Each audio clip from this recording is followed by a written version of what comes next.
책을 이제 어디에 읽을 차례인가?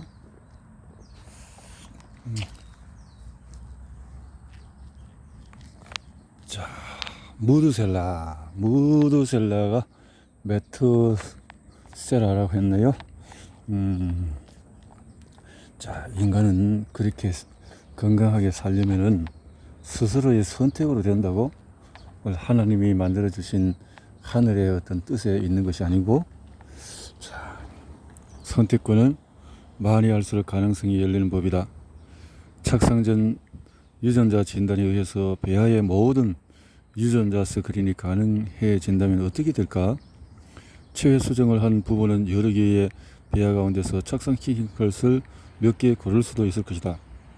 브리스터 대학교의 리 실버는 에덴의 재창조라는 저서에서 이 같은 상황을 매우 시사적으로 묘사한다.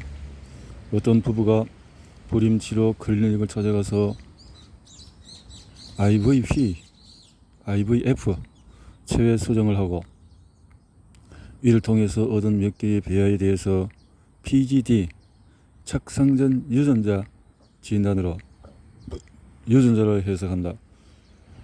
그러고 나서 이 부부는 컴퓨터 모니터 앞에 앉는다. 컴퓨터는 각각의 배아가 지닌 유전적인 프로필을 보여준다. 각각의 배아가 착상해 성장하면 이런 모습의 어린이가 되고 장성한 다음에 이런 어른이 됩니다 하고 컴퓨터 그래픽 사진도 곁들여 나온다. 부모가 이 프로필 가운데 하나를 마우스로 클릭하면 태어날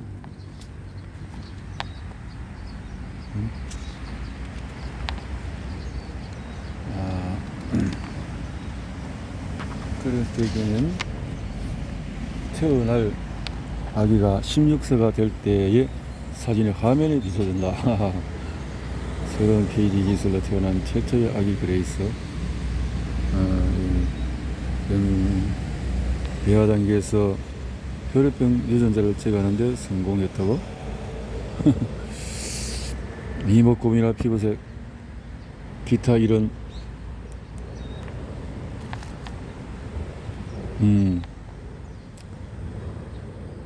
특징들은 결국에는 모두 유전자에 의해서 결정된다.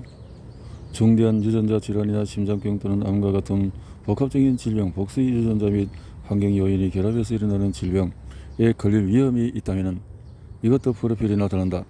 또 예상되는 성격도 말해준다. 한번 클릭하면 초록 눈동자에 걸생머리칼 지닌 귀여운 소녀. 그러나 심장병에 걸릴 위험이 크고 지능도 평균 수준, 또 클릭하면 통통하고 부끄러움 많이 타는 소년. 그러나 지능지수는 높을 듯 다시 클릭하면 키가 훤칠하고 운동신경이 좋은 소녀. 절대 음감도 보유하고 하지만 지독한 우울증에 빠질 수도. 이런 식으로 한번 클릭할 때마다 다음 아이로 또 다음 아이로 넘어간다. 배아가 많을수록 고를수록 있는 아이의 폭도 커진다. 그러나 PGD에는 나름으로 제약이 있다.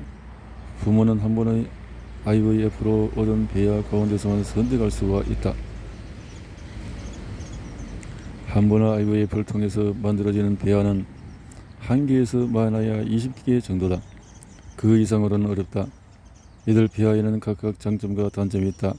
어떤 배아는 뛰어난 형모에다가 지능도 높겠지만은 소심한 성격이 될 유전자를 지니고 있다. 또 다른 배아는 맑은 성격으로 음감을 지니지만은 뚱뚱해지기 쉬운 유전자를 타고날 수 있다. 분명히 상당수의 부모는 앞으로 나올 아이의 유전자를 미리 조금 들여다보는 정도에 그칠 것이다. 그러나 IVF를 통해서 착상시킬 배아를 골라야 하는 부모도 있다. 그 중에서는 유전자 진단으로 알게 된 유전 특성을 비교해 가면서 배아를 선택한 사람이 있을 것이다. 앞장에서 서술했듯이 부모가 정당한 의료성의 이유로 아이가 태어나기 전에 유전자의 손을 대리는 경우도 있을 것이다. 우려 목적의 유전자 조작이나 자국 내 유전자 치료가 허용되면 이는 더 나은 외모와 지능의 아이를 얻기 위해서 유전자 조작을 하는 것과 50보 100보가 되는 셈이다. 서구 사회에서는 유전자 기술을 이용해서 아이의 능력을 증진시키려는 사고 방식을 별로 달갑게 생각하지 않는다. 미국 가운데 PGD를 통해서 바람직한 특성이 나타나도록 하는데 찬성하는 사람은 22% 뿐이다. 이에 비해서 PGD로 질병을 찾아내는 데는 73% 찬성했다. 또 유전자 조작을 통해서 좋은 자질의 아이를 만드는 데 찬성하는 사람은 20%인 반면에 유전자 조작으로 유전 질병을 제거하는 데는 긍정적인 사람은 59%에 달한다는 통계가 있다.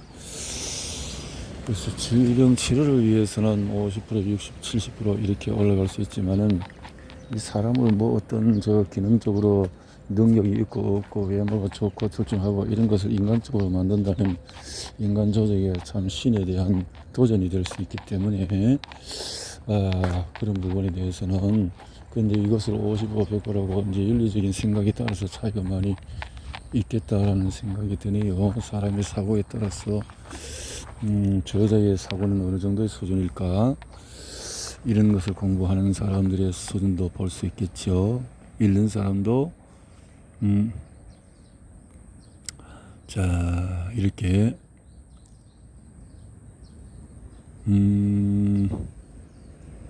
분명히 언급했었듯이 유전자 개설을 지지하는 사람의 비율이 매우 높은 사람도 있다. 특히 아시아의 4, 5개 국가에서는 유전자 조작을 이용해서 아기의 자질을 선택하는데 대다수가 찬성하고 있다.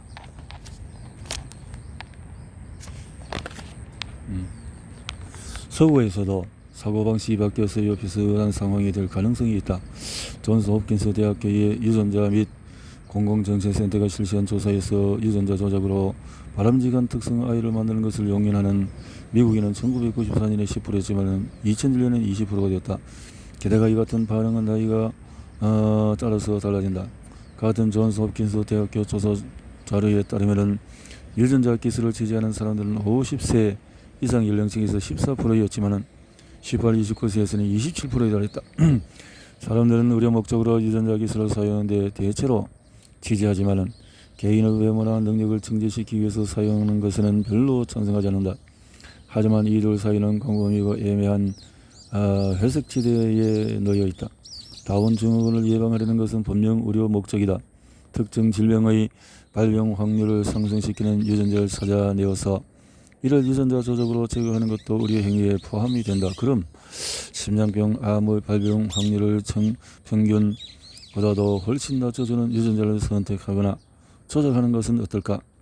예를 들어서 APOE 유전자의 대립 유전자는 알츠하이머 병 및 고콜레스테롤증의 발병 위험성을 확 높여준다.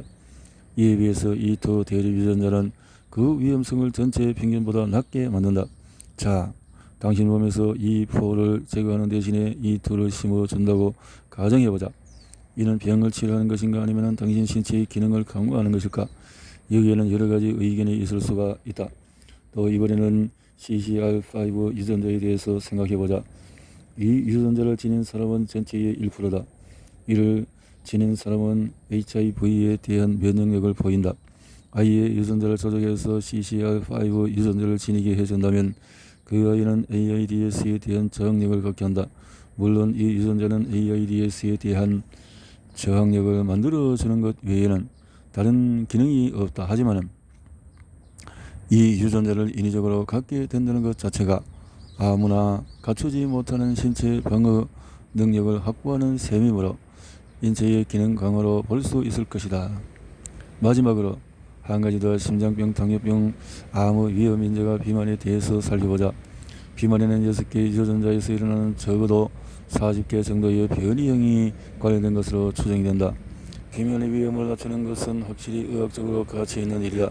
동시에 미용 측면에서도 분명 가치가 있다. 비만 위험을 감소시키기 위해서 유전자 조작을 하는 게 의학적인 목적에서라면 사회적으로 용인될 수 있을 것이다. 그러나 부모는 아이의 건강을 바라는 걸까 아니면 좋은 외모를 바라는 걸까? 사실 어느 쪽인지 알 방법이 없다. 부모의 동기가 무엇이든 간에 왜 키나 머리카락 또는 피부색에 대한 유전자 조작을 하면 안 되는 것일까라는 의문을 품는 사람이 나올 것이다. 그런 사례는 이 밖에도 얼마든지 들 수 있다. 또 과학이 진보할수록 유사 사례는 더욱 증가할 것이다. 치료와 기능 강화 사이에 형성된 회색지대는 미끄러워지기 쉬운 비탈길 이다. 암을 일으킬 위험이 있는 유전자를 제어하기 위해서 배아와 폐하의 유전자 변이를 허용하는 것과 암의 위험성을 감소시키는 유전자를 추구하는 것과는 백지장 한 장 차이다. 특정한 질병의 위험성을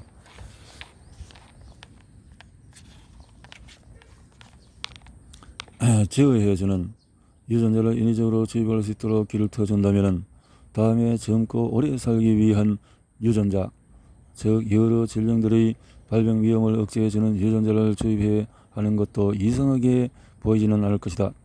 혹시라도 뚱뚱해서 심장병이나 당뇨병에 걸리는 일이 없도록 아이에게 특정한 유전자를 주입하는 부모의 행동이 사회적으로 받아들여진다고 하자. 그런 폐의 유전자를 선택해서 매력적인 외모와 뛰어난 지능을 지니도록 하는 것도 그리 충격적인 일은 아닐 것이다. 역사적으로 봐도 생물학 권위의 기술은 대개 처음에는 두려움의 대상이었다. 그러나 점차 그 가치를 인정받으면서도 사회적으로 수용되곤 했다. IVF의 장기이식 예방접종 등도 처음 등장했을 당시에는 별로 환영받지 못했지만 지금은 일상화되었다. 유전자 조작에 의한 신체의 기능 강화도 같은 패턴이 되지 않을까? 이미 아시아에서는 대다수의 사람들이 유전자 기술을 사용해서 아이에게는 우수한 능력을 지니게 해주는 데 대해서 긍정적으로 생각하고 있다. 서구 사회에서는 이를 지지하는 사람의 비율이 아직 높지 않지만 점차 증가할 조짐이 나타나고 있다. 클론 기술